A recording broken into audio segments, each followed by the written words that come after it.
Hi friends, ഇന്നത്തെ recipe വളരെ ടേസ്റ്റിയും ജ്യൂസിയുമായ ഗുലാബ് ജാമുനാണ്.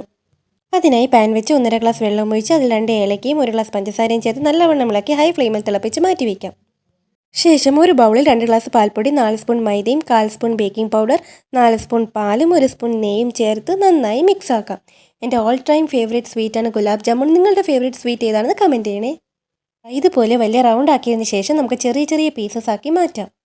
നമ്മുടെ വീഡിയോസ് കാണുന്നതിനോടൊപ്പം please like, share, comment, subscribe ചെയ്തേക്കണം. നമ്മുടെ ചാനൽ 1K സബ്സ്ക്രൈബേഴ്സ് ആകുമ്പോഴേക്കും ഒരു കുട്ടി ഗീവ് അവേ ഒക്കെ പ്ലാൻ ചെയ്യുന്നുണ്ട്. അടുത്തതായി അതിനെ നന്നായി അമർത്തി ഉരുട്ടി ഷേപ്പാക്കി എടുക്കുക, ഇല്ലെങ്കിൽ നമ്മുടെ ബോൾസിന് ക്രാക്ക് വരാൻ സാധ്യതയുണ്ട്. ശേഷം പാൻ വെച്ച് എണ്ണയൊഴിച്ച് സാവധാനം ലോ ഫ്ലെയിമിൽ ബോൾസ് ഫ്രൈ ആക്കി എടുക്കാം.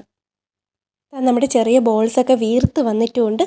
ഇതുപോലെ എല്ലാ ബോൾസും ബ്രൗൺ കളർ ആകുമ്പോൾ ചൂടായിരിക്കുന്ന ഷുഗർ സിറപ്പിലേക്ക് ഇടാം. നമ്മുടെ ജ്യൂസി ഗുലാബ് ജാമുൻസ് റെഡി ആയിട്ടുണ്ട്. എല്ലാവരും ട്രൈ ചെയ്ത് ഫീഡ്ബാക്ക്സ് അറിയിക്കണം. എല്ലാവർക്കും നല്ലൊരു ദിവസം ആകട്ടെ എന്ന് ആശംസിച്ചുകൊണ്ട് പുതിയ റെസിപ്പി വീണ്ടും വരുന്നതായിരിക്കും. ബൈ.